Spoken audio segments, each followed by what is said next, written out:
I'm coming in super ignorant, guys, but I'm hoping you can explain for me sperm DNA fragmentation. Yes, What in the world is this? Okay, so as you know, I do a lot of functional fertility, and when we're talking about sperm, we're talking about fertility. When you're looking at sperm, of course, the purpose of the sperm is to carry genetic material to an egg, make a baby. That genetic material, called your DNA, can be damaged. And so the DNA fragmentation is looking at how much damage is within the DNA contained within the sperm. To reduce the damage. Reduce the damage to the DNA. Got it. Yeah. Okay. Yeah. Okay. So damage to the DNA within the sperm, like I said, is called DNA fragmentation. And we do a score of this, a DFI, DNA Fragmentation Index score. Okay.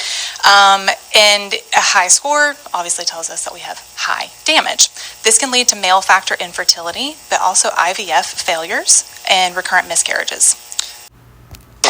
Well, so if you don't have good DNA, you can't fertilize, or if you do fertilize, the body is going to abort it because it could be genetically damaged, or we come up with a genetic anomaly within a baby. Which can occur at multiple different points while sperm is being produced. So it can be during the production of the sperm cells, the spermatogenesis. It can be while it's in storage, which is in the epididymitis, getting ready to be ejaculated, or it can even occur with or post-ejaculation. Okay. So there's lots of places where damage can happen.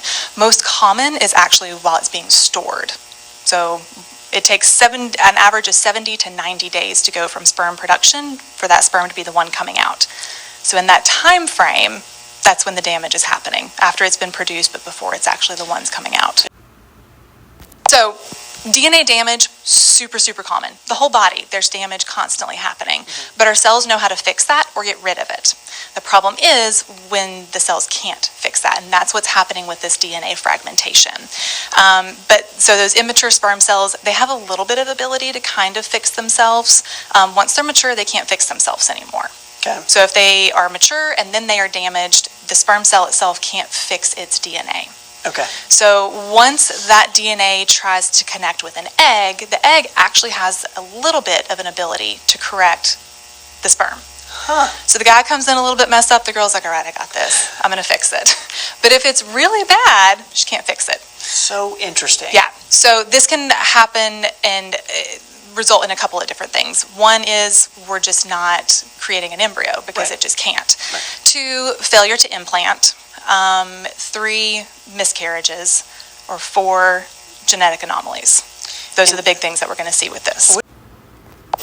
With an elevated DNA fragmentation index, conception absolutely is possible, but it's much harder.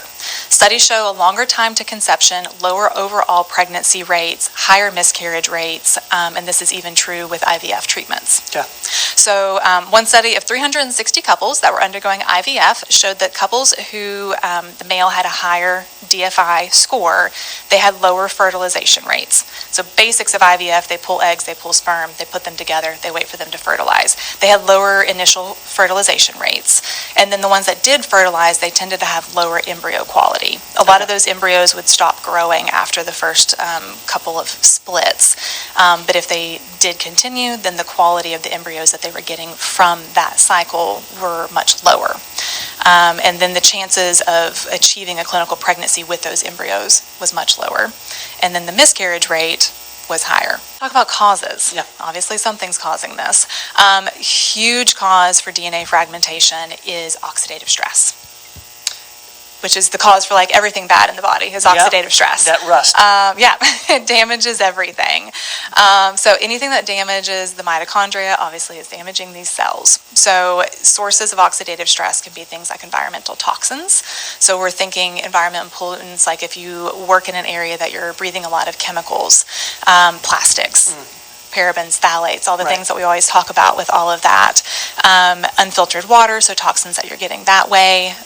Any kind of toxins. Radiation exposure, heavy metals, smoking, obviously is terrible. Anybody who's trying to conceive, I always tell them we've got to stop smoking. That causes all kinds of crazy damage.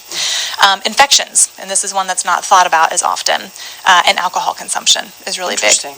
All that can cause, can that cause oxidative stress or cause a high DFI index? Both. Both. Okay. So all those are Okay. reasons for oxidative stress. Oxidative stress is a reason for high DFI index. Got it. So it all correlates. Got it. Other risk factors, advanced paternal age.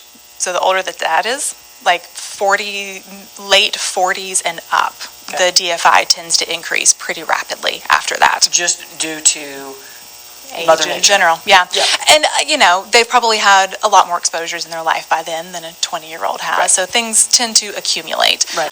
So again, on infections, interesting case that I'd heard. So when I was going through my fertility certification, one of the doctors that we were talking to was talking about a case that she saw where a dad had COVID.